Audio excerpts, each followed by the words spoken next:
Today on The State of Us, the impact of higher rates is just beginning.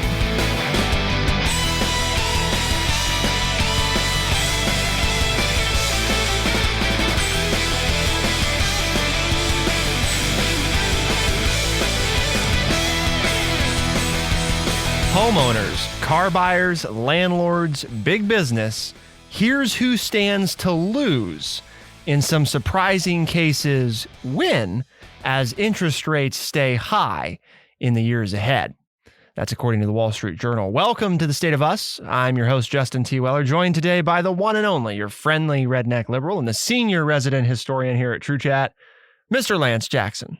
Well, I think it's a really interesting article today because it points out that we're not maybe seeing all of the hardships yet that we will see by the end of the decade. So it could get worse?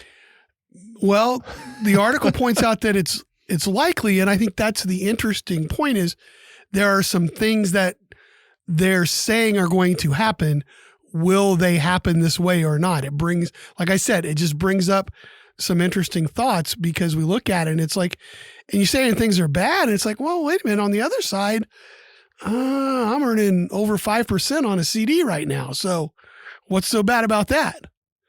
So I guess it depends on who you are and what you have.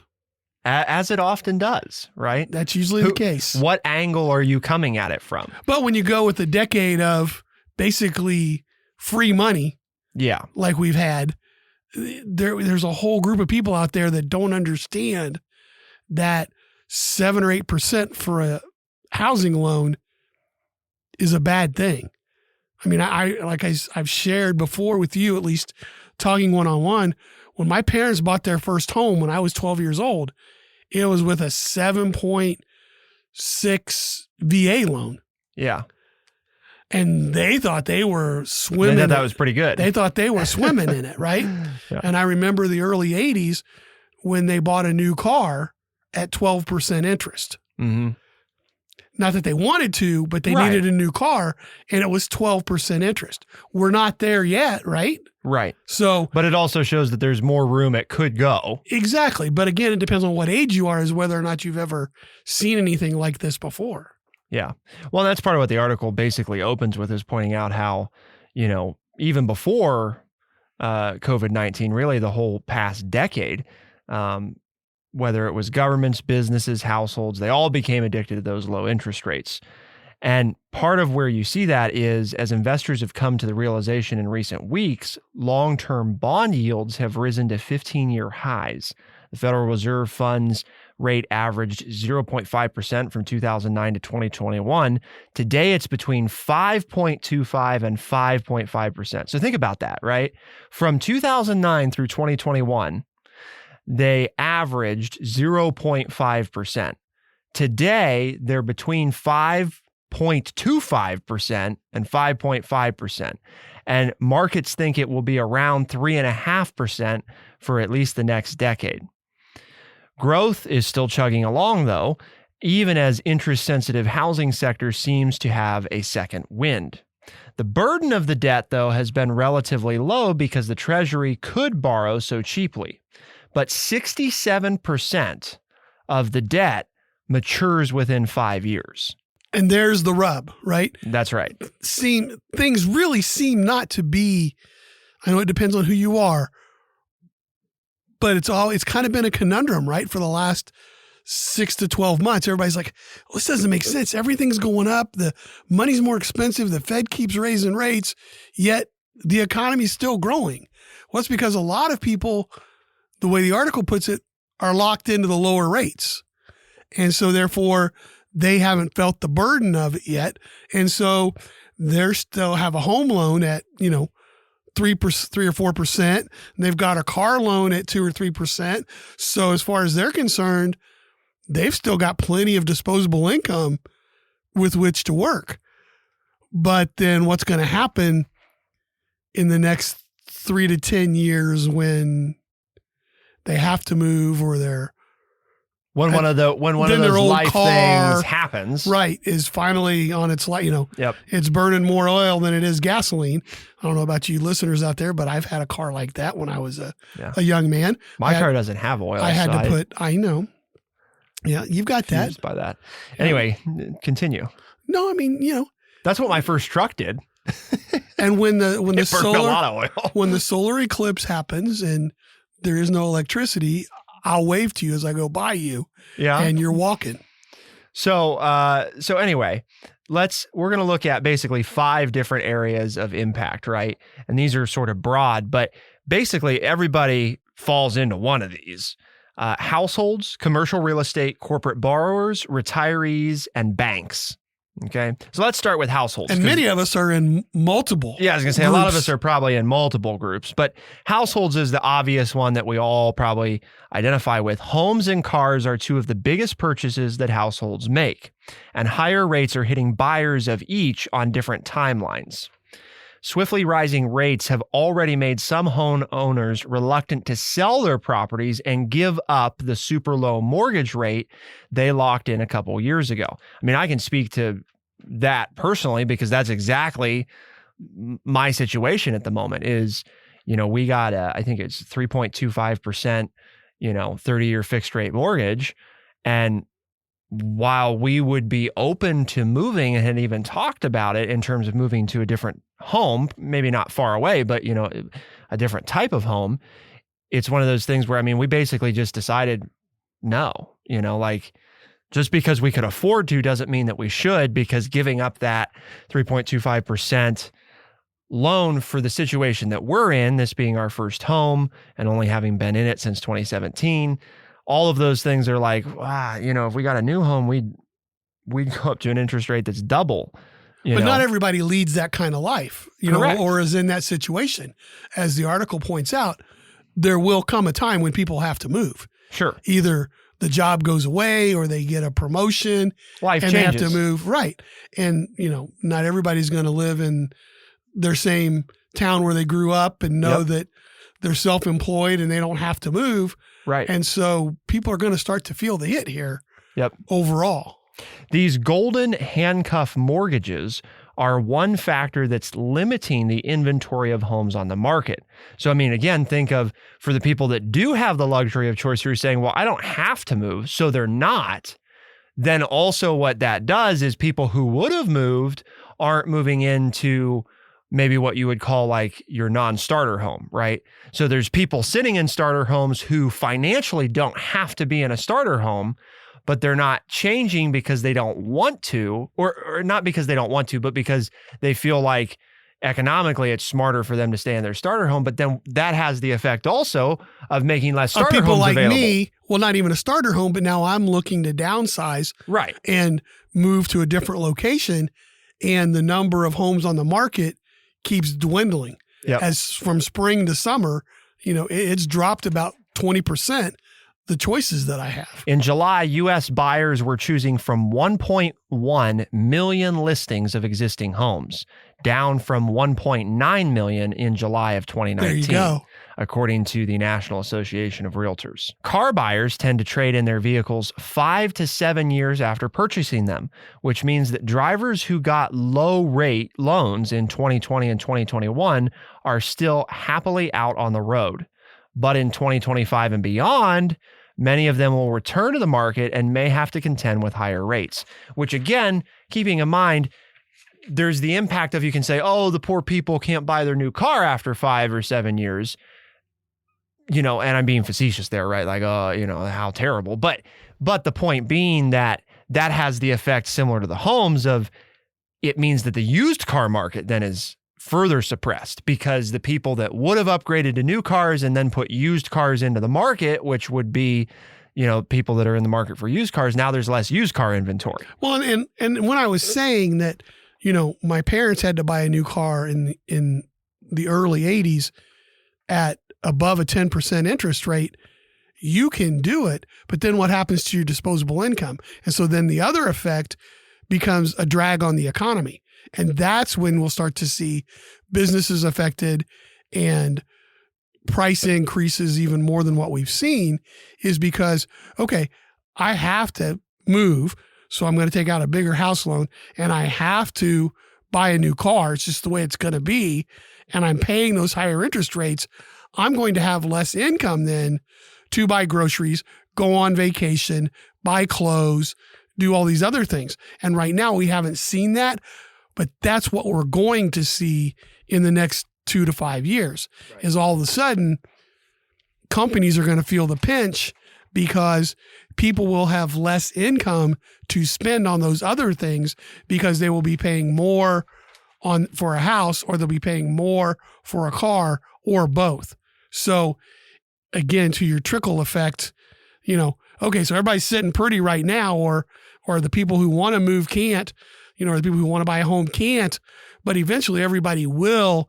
And once they do, then their income for those other areas is going to dwindle. Yep.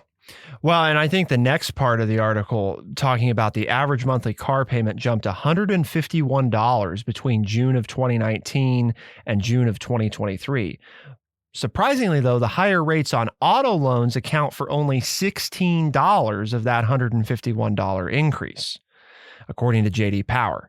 That figure is expected to rise, though, in coming years, and many consumers will either absorb higher payments, opt for more modest vehicles, or squeeze more miles out of the cars that they bought at the lower interest rate, similar to how people will squeeze more years out of the homes that they bought at the lower rates, which all has that supply chain effect of less used or less homes available. And we already have a housing problem, right? And the car thing is not just if people are buying less new cars and there's less demand for new cars. Now, how is that impacting auto manufacturers and the people that they employ? And how many workers do they need? And not just them, but all of their suppliers, right? I mean, it's one of those things where there's a ton of things linked to the American lifestyle of owning a home and a car. We're going to look at commercial real estate, corporate borrowers, retirees, and banks still to come. Keep it here on The State of Us. We'll be right back.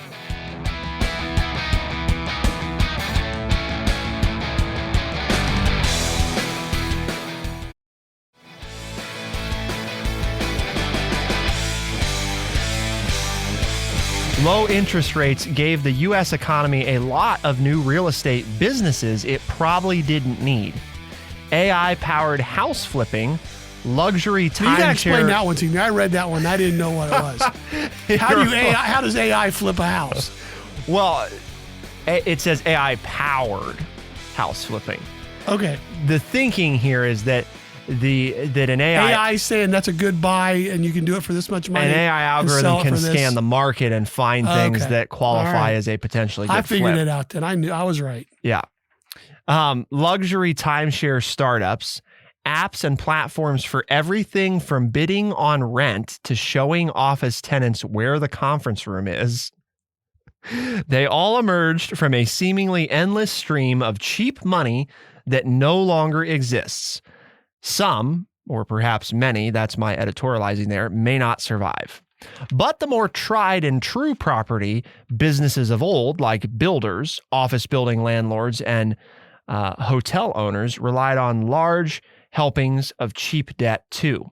They're reckoning with the reality that cash costs a whole lot more now.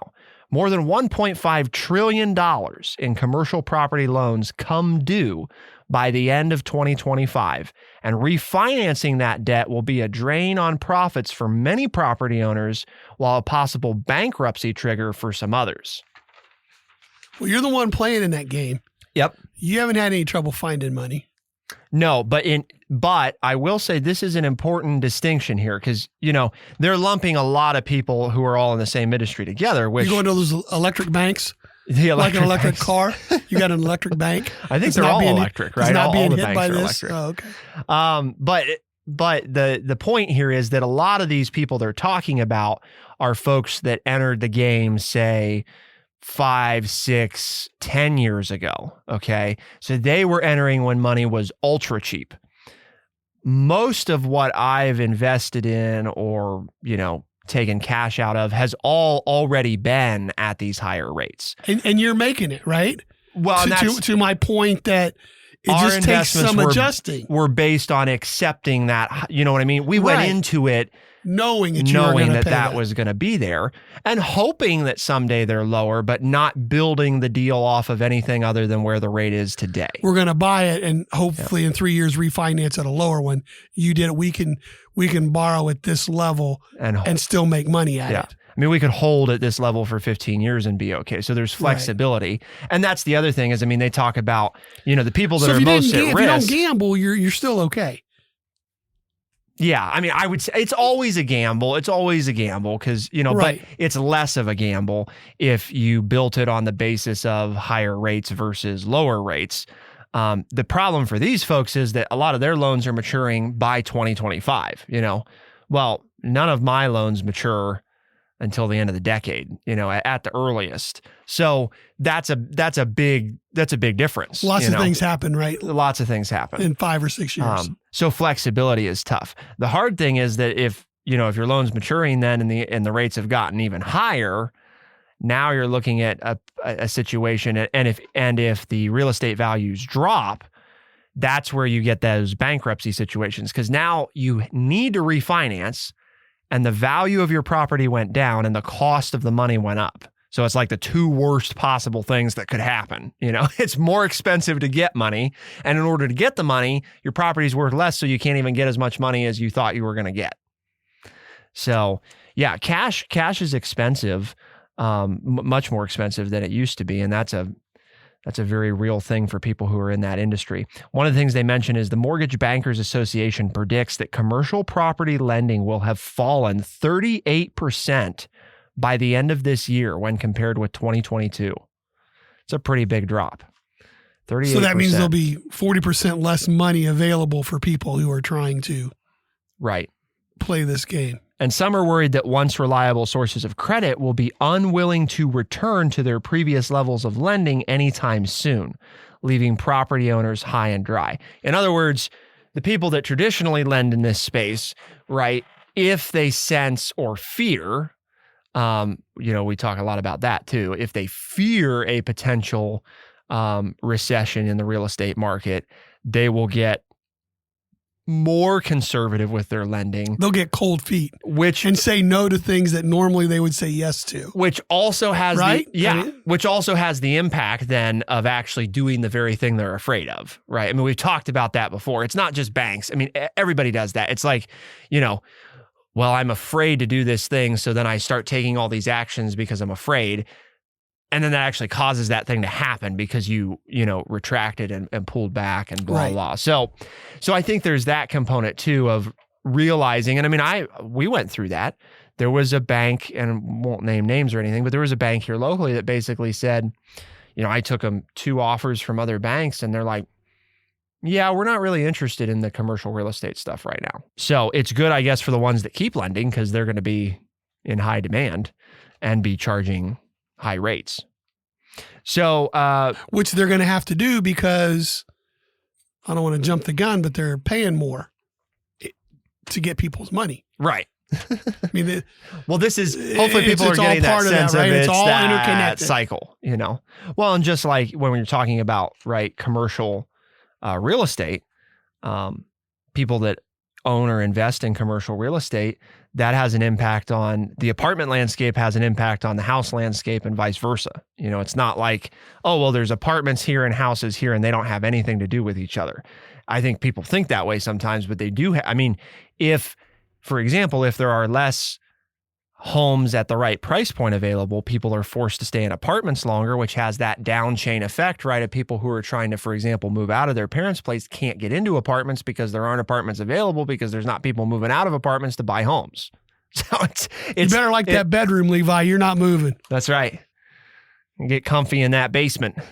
And that's for real, folks. We're not even making that one up. Corporate borrowers are up next. Corporate borrowers. U.S. companies have $600 billion in corporate debt that is set to mature this year, a total that will grow to more than $1 trillion a year from 2025 until 2028. That's a big jump. That's a big jump. That's a lot of money. Yeah. That's a lot of money. I don't worry about that because I'll never see that. I mean, even if somebody wants it, right? I had an old superintendent tell me one time, you can't get blood out of a turnip.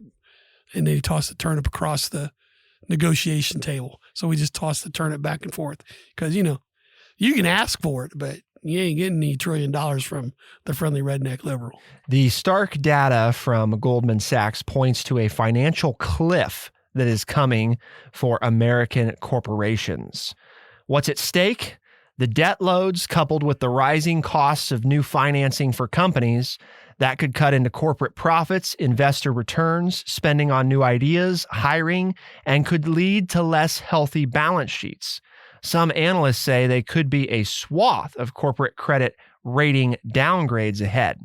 Many businesses are trying to strike their refinancing rates at just the right moment when investors are feeling optimistic about the economy and willing to lend. Doesn't sound good for the stock market. Is that what you're saying? It doesn't. No, I wouldn't say that it sounds rosy for the stock market.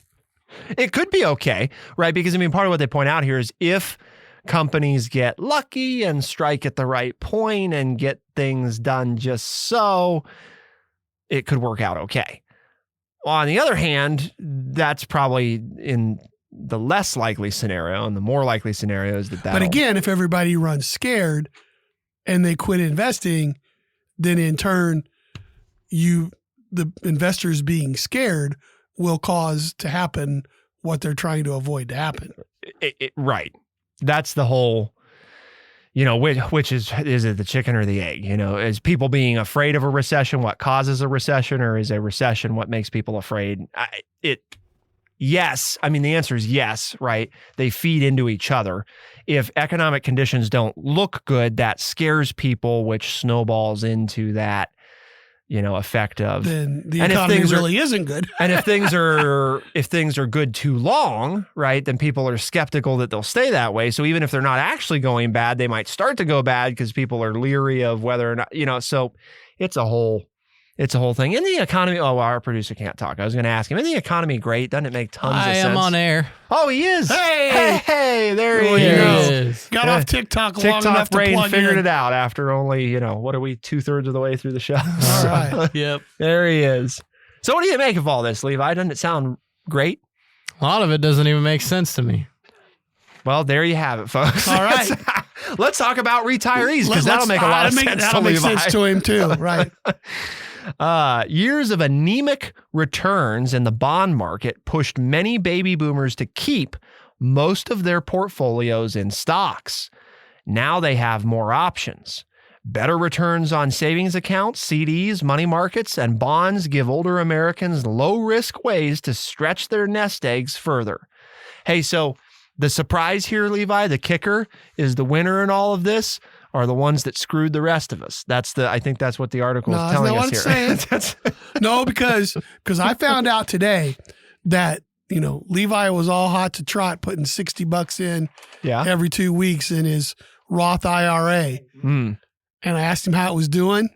The answer was, I bailed on that a month ago. I wasn't making enough money to keep putting any in. Oh. He did it for a month. No. For a month, and then he bailed on it. Man, so really? I don't know how we screwed him over when they can't even stay with a plan. I guess that's 15-second TikTok. That is. You can only stay with a financial 15 retirement generous. plan. That's probably too optimistic. For 2 paychecks. You might get 6 to 10 seconds. That's all he could do. See the harassment I get? And that was for a match. There's the answer, right? I'm being harassed. Yeah, right. That's right. No. I have anxiety because somebody was mean to me at school. There's harassment because somebody called me out. The 75-year-old. So anyway, you want to come back from break to talk about the retirees since we bashed on Levi? Nah, we could just skip go ahead? them. They're not really that important, right? It was just the retire. No, it's not important because we're doing fine, folks. It's not that's if right. the stock market goes up, we're doing well. If it doesn't, we'll take our money out, put it in the bank, and earn 5-6% interest on a CD. We're making out either way because we were good money managers. Well, in fact, that is what one of these older Americans said. The saver is finally rewarded, she says. See? From Denver. So, yeah, I guess baby boomers are optimistic. Now, the one thing is you got to give them ponder this before we come back. Still, like everything And else. why did we make things? We didn't ruin anything. What's ruined? Oh, I mean, take your pick. The Oh, global political landscape. well, why don't you just put your head in you the guys are sand and quit running, then?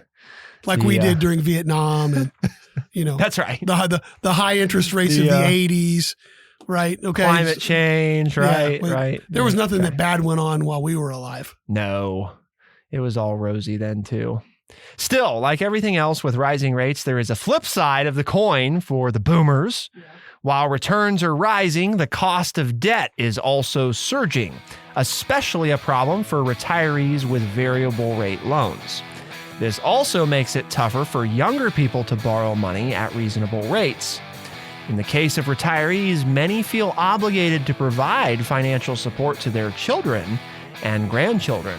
This runs the risk of depleting retirees' nest eggs and leaving them financially vulnerable. Keep it here on The State of Us, and we'll be right back.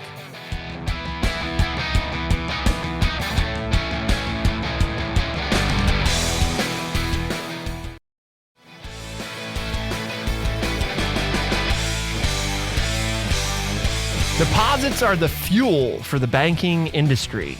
And as fuel prices go up, banks are going to have to adjust. Boy, I'd like to meet the author that wrote this. They thought they were really clever when they came up with that. Yeah, that was a good line. That was a good line. For the many years of super low interest rates, banks enjoyed the benefit of very cheap deposits. People grumbled about their banks paying paltry interest rates on their savings or checking accounts, but with few alternatives that also offered the safety of government deposit insurance, stashing cash in a bank was basically the default option. Now, before Lance tells us what that means, Levi, what did I just say? Can't tell you. I know. He was on TikTok. So why don't you give it a try, Boomer? You weren't on TikTok. Was not. Well, it's just that he was trying to think in his head, what did I last see on TikTok? I can't remember. As I know that as I was storing cash, there was no money in it. I wasn't making anything on it, whether it was sitting in a savings account or a checking account. There was nothing, and I remember back, like I said, because I'm old, when we could get something for our money sitting in the bank. But basically that means the bank, you may have $30,000 sitting in a savings account and you were earning 0.1% a year ago, which meant the bank had $30,000 basically of free money that they could loan out to people at it's a good deal for the bank. 3.25%, 4%, right? So Yep. Justin could, buy a new house at 3.25% because they were only paying Lance 0.10%, a tenth of 1%. Sounds like a good deal on my for the millennials. Investments, right? So we were really screwing things up for you guys when you got those cheap loans off of our money that we had sitting in the bank that was earning no interest. So, but now banks are, and it's interesting because my local bank, I found out from talking to one of the officers, every Thursday prints their new rates. And so every Thursday morning, I'm on the computer. Yes, I have one of those. And I'm checking out. He even has a smartphone now. I don't know if we've gotten to tell our audience that. Well, now it's a dumb smartphone. it's a dumb smartphone. Yeah, it's an old smartphone. It's an old smartphone that they don't make anymore. Yeah. So I don't know how smart it is. Okay. But I look on my computer and I see the rising rates on deposits because now. And you're getting excited. Well, yeah, because I have money to invest. But what it means for banks is they're starting to have to pay for my money. For those deposits. Right. Whereas before they were just getting it by default because no bank was offering you a decent rate. So you were just putting your cash in there and letting it sit. Now there's competition. Now you can move your money around because banks are competing to get that cash so that they can have more money to loan out to people at these higher rates to cover their would-be losses in the future. Yep. Well, and that close to what you wanted me to explain there? Pretty much. I'm still. Levi, I don't know why you couldn't get that. Yeah, I was going to say I'm still not sure exploded. That it made a lot of sense to him even after you explained it. But he's trying to figure out how he can get $60 into his account, so I'll quit hassling him. He could at least get out his phone and figure out on his retirement calculator what that means that he's missed 3 payments now. How much of a difference that made? Well, because he was going to. How much he shot himself in showing the his foot phone about how much he was going to make. By the time he was 65. Look at all this money. Yeah. What happened? No, it's all my fault. What Thank my happens if you educators. miss? What happens if you miss? Yeah, because he was dumb. He went back to school to try to graduate high school. If he just kept working like he was all summer, he could have put that $60 away and he'd have been retired. Because he's going to live in mom and dad's basement anyway. Because so it won't cost a lot to live there. Because he can't afford an apartment, even if there is one available. Yeah, which there probably won't be because nobody's going to move out of their to buy a house because nobody's leaving. Because you're going to thank us old people when we die. Because then there's going to be houses freed up. That's right. Finally, for people to buy. Yeah, there you go. So the banks can now charge a lot more for loans, similar to what they do for credit cards. Analysts are worried that consumers won't be able to keep up with those higher monthly payments, especially if people's incomes drop or grow more slowly. Credit cards. I mean, that's like the big X. That's the devil. That's the devil. Stay away from the credit card. Stay away from the credit card. Nothing but trouble. Yeah. But hey, when is our producer going to get a credit card? Not anytime soon. We have to get one. Because if you don't get one, how are you ever going to get a credit rating? You won't. By paying my rent and utilities, right? You could do that, yes. If you can if you can get a landlord that will report those for you. Now you see, I'm one of those landlords that will do that. I will do that. So, but not most landlords don't. Yeah, but offer what that. if the landlord looks at you and says, "Well, you don't have any credit rating, so I'm not going to rent to you." They might. I'll just throw your application to the side because you have no credit rating. So you're a big credit risk because I don't know whether you can pay anything or not. Nothing about you. Well, maybe I could just play the game to get the credit rate up and then stop using it. How would you do that? Well, first I'd have to use it. And then do what? Get my rate up so I can. How do you get your rate up once you use it? Spend money so you don't have. You just spend it and don't do anything? Just no, after you spend it, never pay it. You go get your McDonald's through the drive-thru on your credit card. And then at the end of the month, the one time, then at the end of the month, your credit card will come due for your chicken sandwich and your fries and your Coke. And so you'll take your $7 on your credit card and you'll take it out of your bank and you'll pay the $7 on the credit card. Now you owe nothing on your credit card. You didn't pay any interest. So it's just like you were using cash or a debit card. But now you had a credit card bill and paid it off on time. What happens to your credit rating? It goes up. There you go. Right. So you not only have to spend using the credit card, but you have to pay it off at the end of each month in total. And if you do that little mechanism will raise your credit score. Consistent on-time payments are one of the largest factors in your credit rating. So you could go get your breakfast sandwiches one day a week off your credit card. Use your debit card every other morning. And then your credit card comes in. You pay for that one day of breakfast sandwiches.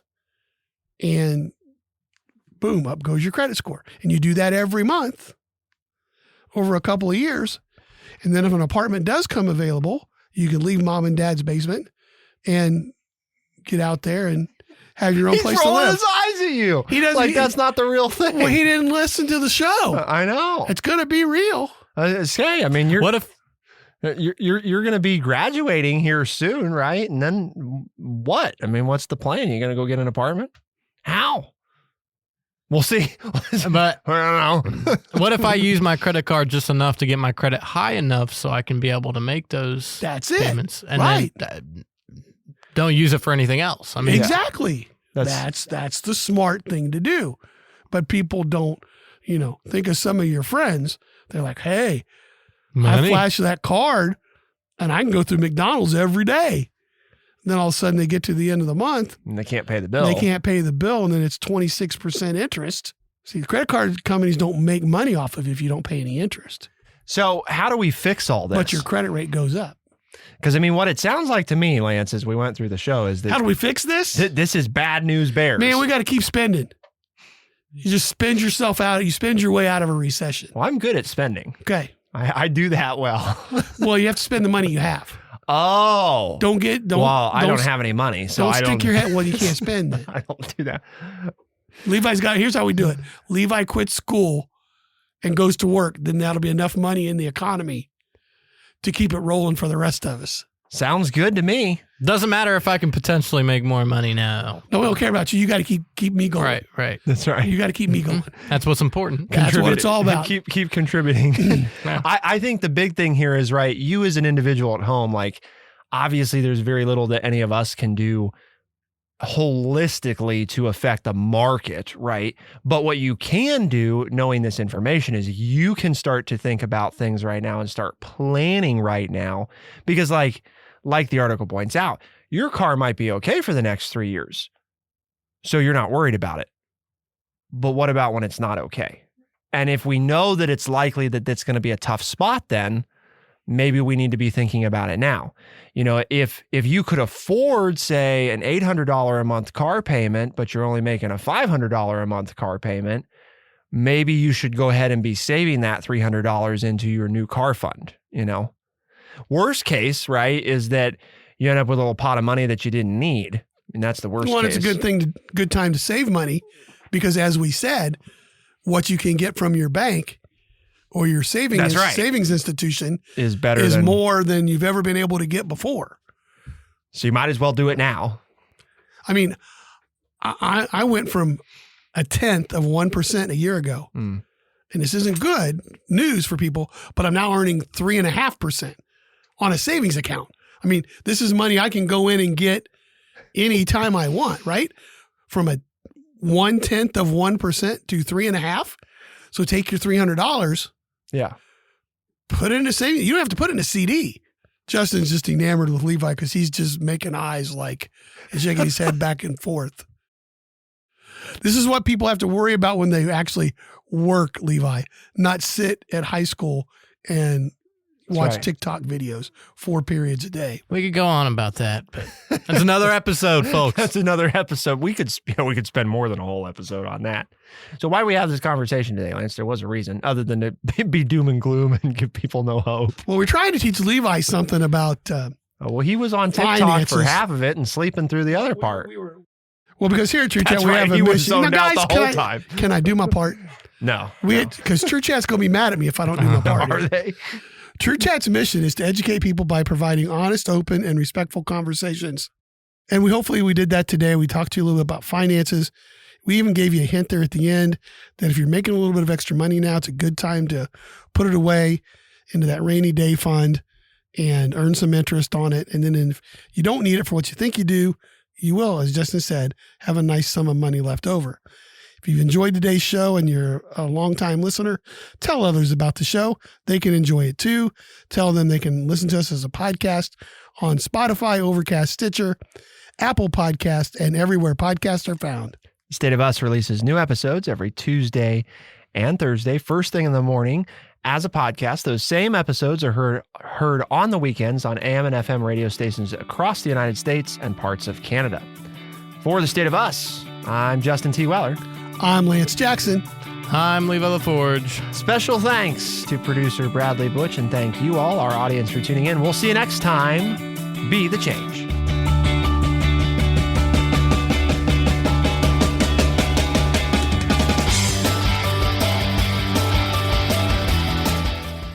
Be sure to check out our website, thestateofus.org, for books, articles, and all the ways to tune in. thestateofus.org.